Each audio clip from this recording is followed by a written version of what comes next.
ഒടുവിൽ പപ്പുമോനും അമ്മയും കുരുക്കിലകപ്പെട്ടു. National Herald കേസിൽ ഇരുവരുടെയും മറുപടി ആവശ്യപ്പെട്ട് ED സമർപ്പിച്ച തെളിവുകളുടെ അടിസ്ഥാനത്തിൽ നാഷണൽ ഹെറാൾഡ് കേസിൽ മറുപടി നൽകണമെന്നാവശ്യപ്പെട്ട് കോടതി രാഹുലിനും അമ്മ സോണിയയ്ക്കും സമൻസ് അയച്ചിരിക്കുകയാണ്. ഇരുവരും ഇനി ഈ കേസിൽ നിന്ന് ഊരാൻ സാധിക്കില്ലെന്ന് വ്യക്തമാണ്.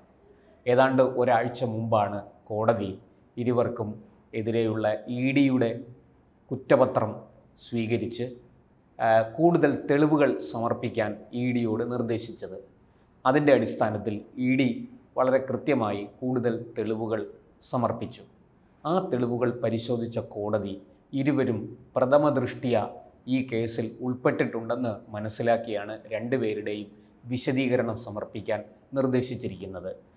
ഈ മാസം 8-ന് കേസ് വീണ്ടും പരിഗണിക്കും. എന്തായാലും ഈ നടപടികൾ, നാഷണൽ ഹെറാൾഡ് കേസിലെ നടപടികൾ അവസാനിപ്പിക്കണമെന്നും കേസ് ദുരുപദിഷ്ടമായിട്ട് BJP രാഷ്ട്രീയ വൈരം തീർക്കാൻ തങ്ങൾക്കെതിരെ ചാർജ് ചെയ്തതാണെന്നും കാണിച്ച് ഒരു സുപ്രീം കോടതി വരെ അമ്മയും മകനും നിയമയുദ്ധം നടത്തി. പക്ഷേ അവിടെ ഒന്നും വിജയിച്ചില്ല. വളരെ കൃത്യമായിട്ട് കോടതിക്ക് മുന്നിൽ തെളിവുകളുണ്ട്. ആ തെളിവുകളുടെ അടിസ്ഥാനത്തിലാണ് ഇപ്പോൾ കോടതി അമ്മയോടും മകനോടും കേസിൽ വിശദീകരണം നൽകാൻ നിർദ്ദേശിച്ചിരിക്കുന്നത്. എന്തായാലും നമുക്കെല്ലാവർക്കും അറിയാം, 2011-12 കാലത്ത് സുബ്രഹ്മണ്യം സ്വാമിയാണ് ഈ നാഷണൽ ഹെറാൾഡിൻ്റെ ഭാഗമായിട്ട് രാഹുലും സോണിയയും വൻ ക്രമക്കേട് നടത്തിയിരിക്കുന്നു. ഏതാണ്ട് 50 ലക്ഷം രൂപ മുടക്കി 2000 കോടി രൂപയുടെ സ്വത്തുക്കൾ അടിച്ചുമാറ്റി എന്ന് പറഞ്ഞ് രംഗത്ത് വരികയും പിന്നീട് അത് കോടതി നടപടികളിലേക്ക്, വ്യവഹാരങ്ങളിലേക്ക് പോവുകയും ചെയ്തത്. എന്തായാലും സുബ്രഹ്മണ്യം സ്വാമി ഇത് വെറുതെ വിടാൻ നിശ്ചയിച്ചില്ല. അദ്ദേഹം തുടർച്ചയായ നിയമ പോരാട്ടം നടത്തി. നമുക്കറിയാം, ഈ അസോസിയേറ്റഡ് ജേണൽ ലിമിറ്റഡ് എന്ന കമ്പനിയെ യങ് ഇന്ത്യ ലിമിറ്റഡ് എന്ന കമ്പനിയിലേക്ക് ലയിപ്പിക്കുകയായിരുന്നു. യങ് ഇന്ത്യ ലിമിറ്റഡ് ഈ അസോസിയേറ്റഡ് ജേർണലിസ്റ്റ് ലിമിറ്റഡിനെ ഏറ്റെടുക്കുകയായിരുന്നു. ആ ഏറ്റെടുക്കലിനിടെയാണ് ഈ വലിയ സാമ്പത്തിക ക്രമക്കേട് നടന്നതായിട്ട് സുബ്രഹ്മണ്യ സ്വാമി ആരോപിച്ചത്. തുടർന്ന് ED അന്വേഷണം ആരംഭിച്ചു. ED അന്വേഷണത്തിൽ കോടതി നിർദ്ദേശം അനുസരിച്ചാണ് ED അന്വേഷണം ആരംഭിച്ചത്. ഇതിനകത്ത് നരേന്ദ്രമോദി സർക്കാരിനോ അല്ലെങ്കിൽ BJPക്കോ യാതൊരുവിധ പങ്കുമില്ല എന്നുള്ളത് വ്യക്തമാണ്. കോടതിയുടെ നിർദ്ദേശാനുസരണം അന്വേഷണം നടത്തിയ ED കൃത്യമായിട്ടും ക്രമക്കേടുകൾ കണ്ടെത്തി എന്നാണ് ലഭിക്കുന്ന സൂചന. അതിൻ്റെ അടിസ്ഥാനത്തിൽ അവർ തെളിവുകൾ ശേഖരിക്കുകയും അത് കോടതിക്ക് കൈമാറുകയും ചെയ്തു. കൂടുതൽ തെളിവുകൾ കോടതി ആവശ്യപ്പെട്ടു. ആ കൂടുതൽ തെളിവുകൾ സമർപ്പിച്ചതിൻ്റെ അടിസ്ഥാനത്തിലാണ് ഇപ്പോഴത്തെ നടപടി.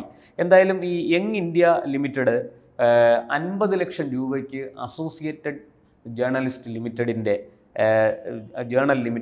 2000 കോടി രൂപ വില വരുന്ന സ്വത്തുക്കൾ ഏറ്റെടുക്കുകയായിരുന്നു. ഇതാണ് കുറ്റപത്രത്തിലെ ആരോപണം. ഈ 2000 കോടി രൂപയുടെ സ്വത്തുക്കൾ എങ്ങനെ 50 ലക്ഷം രൂപ മുടക്കി ഒരു കമ്പനിക്ക് ഏറ്റെടുക്കാൻ സാധിച്ചു എന്നുള്ളതാണ് ED മുന്നോട്ട് വെക്കുന്ന പ്രധാന ചോദ്യം.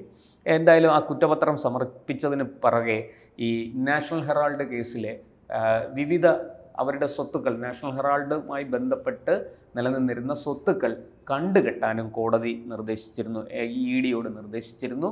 അങ്ങനെ ED തുടർ നടപടികളിലേക്ക് കടക്കുകയും ഏതാണ്ട് അത് സംബന്ധിച്ച് രജിസ്ട്രാർമാർക്ക് ഈ ജപ്തി നടപടിക്ക് നിർദ്ദേശിച്ചുകൊണ്ട് കോടതി നോട്ടീസ് നൽകിയിരുന്നു.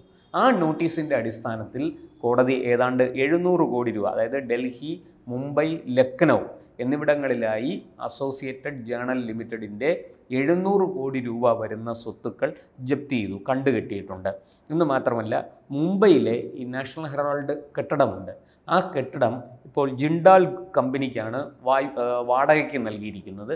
അതിൻ്റെ വാടക ഇനി മുതൽ ഈ യങ് ഇന്ത്യ ലിമിറ്റഡിൻ്റെ, അതായത് AJLനെ ഏറ്റെടുത്ത യങ് ഇന്ത്യ ലിമിറ്റഡിന് നൽകേണ്ട, പകരം അത് കോടതിയിൽ കെട്ടിവെക്കാൻ, അതായത് നമ്മുടെ EDയുടെ ഡയറക്ടറുടെ പേരിൽ, EDയുടെ ഡയറക്ടർ, എൻഫോഴ്സ്മെൻറ്റ് ഡയറക്ടറുണ്ട്, ഡയറക്ടറിൻ്റെ പേരിൽ കെട്ടിവെക്കാനാണ് കോടതി നിർദ്ദേശിച്ചിരിക്കുന്നത്. എന്തായാലും സോണിയയും മകനും കൂടുതൽ കുരുക്കിൽ പെട്ടിരിക്കുന്നു എന്നുള്ളതാണ് സത്യം. ഈ വിഷയത്തിൽ സുബ്രഹ്മണ്യ സ്വാമിയോടാണ് രാജ്യം കടപ്പെട്ടിരിക്കുന്നത്. ഇല്ലെങ്കിൽ ഈ വലിയൊരു അഴിമതി, സഹസ്ര കോടികളുടെ അഴിമതി, ഇതിൻ്റെ കൂടെ തന്നെ കള്ളപ്പണം വെളുപ്പിച്ചു എന്നൊരു കേസുണ്ട്. അതായത് ഈ AJLൻ്റെ ഓഹരികളുമായി ബന്ധപ്പെട്ട് അത് കൈമാറുന്നതിൻ്റെ ഭാഗമായി വലിയ തോതിൽ കള്ളപ്പണം വെളുപ്പിച്ചു എന്നാണ്. അത് സോണിയ, മകൻ രാഹുൽ, അതുപോലെ തന്നെ മോത്തിലാൽ വോറ, കോൺഗ്രസിൻ്റെ ട്രഷററായിരുന്ന മോത്തിലാൽ വോറ തുടങ്ങിയ നിരവധി ആൾക്കാർക്കെതിരെ ഈ കേസ് നടന്നു വരികയാണ്. ഈ നമ്മുടെ മണി ലോണ്ടറിങ് ആക്ട് അതനുസരിച്ചുള്ള വകുപ്പുകളും ചുമത്തിയിട്ടുണ്ട്. കള്ളപ്പണം വെളുപ്പിച്ചു എന്നുള്ള ഇതിന് കൃത്യമായ തെളിവുകൾ EDക്ക് ലഭിച്ചിട്ടുണ്ട്. അതിൻ്റെ അടിസ്ഥാനത്തിലാണ് അവർ ഈ വകുപ്പുകൾ കൂടി ചുമത്തിയത്.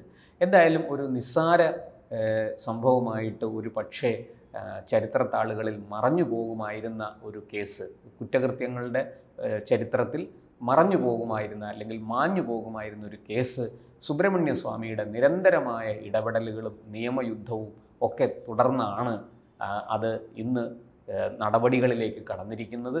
തീർച്ചയായിട്ടും ഇതിന് കൃത്യമായ വിശദീകരണം നൽകാൻ സാധിച്ചില്ലെങ്കിൽ അത് സോണിയയ്ക്കും മകൻ രാഹുലിനും വലിയ തിരിച്ചടിയായി മാറും എന്ന് തീർച്ചയാണ്. എന്തായാലും നമ്മുടെ രാജ്യത്തെ പ്രതിപക്ഷ നേതാവ്, സാധാരണ ഭരണപക്ഷത്തിരിക്കുന്നവരാണ് പലപ്പോഴും അഴിമതി കേസുകളിൽ പെടുന്നത്. നമുക്കറിയാം, പല മന്ത്രിമാരും അഴിമതി ആരോപണങ്ങളെ തുടർന്ന് രാജിവെച്ചിട്ടുണ്ട്. ചിലരൊക്കെ ശിക്ഷിക്കപ്പെട്ടിട്ടുണ്ട്, കേസുകളിൽ ശിക്ഷിക്കപ്പെട്ടിട്ടുണ്ട്. എന്നാലും രാജ്യത്ത് ആദ്യമായിട്ടാണെന്ന് തോന്നുന്നു ഒരു പ്രതിപക്ഷ നേതാവ് ഇത്തരത്തിൽ കള്ളപ്പണം വെളുപ്പിച്ചു, കള്ളപ്പണം വെളുപ്പിക്കാൻ കൂട്ടുനിന്നു, അതുപോലെ തന്നെ ഈ വലിയ സ്വത്തുക്കൾ, ഒരു ട്രസ്റ്റിൽ നിക്ഷിപ്തമായിരുന്ന വലിയ തോതിലുള്ള സ്വത്തുക്കൾ, വലിയ മൂല്യമുള്ള സ്വത്തുക്കൾ നിസ്സാര വിലയ്ക്ക് മറ്റൊരു കമ്പനി രൂപീകരിച്ച് ആ കമ്പനിയിലേക്ക് വകമാറ്റിയത്, അതിൻ്റെ പുറകിൽ നടന്നിരിക്കുന്ന സാമ്പത്തിക ക്രമക്കേടുകൾ, ഇതിലൊക്കെ ഒരു പ്രതിപക്ഷ നേതാവ് അകപ്പെടുന്നത് ഇതാദ്യമായിട്ടാണ് എന്നാണ് ഞാൻ മനസ്സിലാക്കുന്നത്. എന്തായാലും ഇത് രാഹുലിനും സോണിയയ്ക്കും അവരുടെ രാഷ്ട്രീയ ജീവിതത്തിനും വലിയ തിരിച്ചടിയാകുമെന്ന് തീർച്ചയാണ്. ഒപ്പം കോൺഗ്രസ് പാർട്ടിക്കും ഇതുണ്ടാക്കിയിരിക്കുന്ന നാണക്കേട് ചെറുതല്ല. രാജ്യത്തിനകത്തും പുറത്തും ഒരുപോലെ കോൺഗ്രസ് നാണം കെട്ടിരിക്കുകയാണ്. വലിയ തോതിൽ കേന്ദ്ര സർക്കാരിനെതിരെ EDയെ ഉപയോഗിച്ച് രാഷ്ട്രീയ എതിരാളികളെ വേട്ടയാടുന്നു എന്ന ആക്ഷേപവും ആരോപണവും ഉന്നയിച്ച കോൺഗ്രസ്സിന് ഇപ്പോൾ വാ തുറന്ന് എന്തെങ്കിലും ഒരു മറുപടി പറയാൻ സാധിക്കാത്ത വണ്ണം അവർ പ്രതിരോധത്തിലായിരിക്കുകയാണ്. കാരണം കോടതിയാണ് ഇവിടെ ഇടപെട്ടിരിക്കുന്നത്. കോടതിയുടെ നിർദ്ദേശം അനുസരിച്ചാണ് ED ഇപ്പോൾ ഈ കേസ് അന്വേഷിച്ച് മുന്നോട്ട് പോകുന്നത്. കൃത്യമായിട്ടും കോടതിയുടെ നിരീക്ഷണം ഇക്കാര്യത്തിലുണ്ട്. സുപ്രീം കോടതി വരെ പോയിട്ട് പോലും ആ അന്വേഷണം തടയാൻ അവർക്ക് സാധിച്ചില്ല.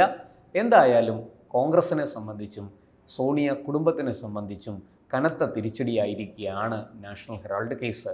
നമുക്കറിയാം, ജവഹർലാൽ നെഹ്റു 1937-38 കാലത്ത് സ്വാതന്ത്ര്യ സമര സേനാനികളായിരുന്ന 5000 പേരിൽ നിന്ന് ഷെയർ വാങ്ങി ആരംഭിച്ച ഒരു പ്രസ്ഥാനമാണ് നാഷണൽ ഹെറാൾഡ്, അല്ലെങ്കിൽ ഒരു പത്രമാണ് നാഷണൽ ഹെറാൾഡ്. ആ നാഷണൽ ഹെറാൾഡ് പത്രത്തിന് കാലക്രമേണ അതിന് വലിയ തിരിച്ചടിയും കാര്യങ്ങളും അതിന് സാമ്പത്തികമായ പ്രശ്നങ്ങളുമൊക്കെ ഉണ്ടായി വലിയ തകർച്ച നേരിട്ടെങ്കിലും അതിൻ്റെ ആ പഴയ പ്രൗഢിയും ഗാംഭീര്യവും നിലനിർത്തിക്കൊണ്ട് മുന്നോട്ട് പോകാൻ അതിന് സാധിച്ചിരുന്നു.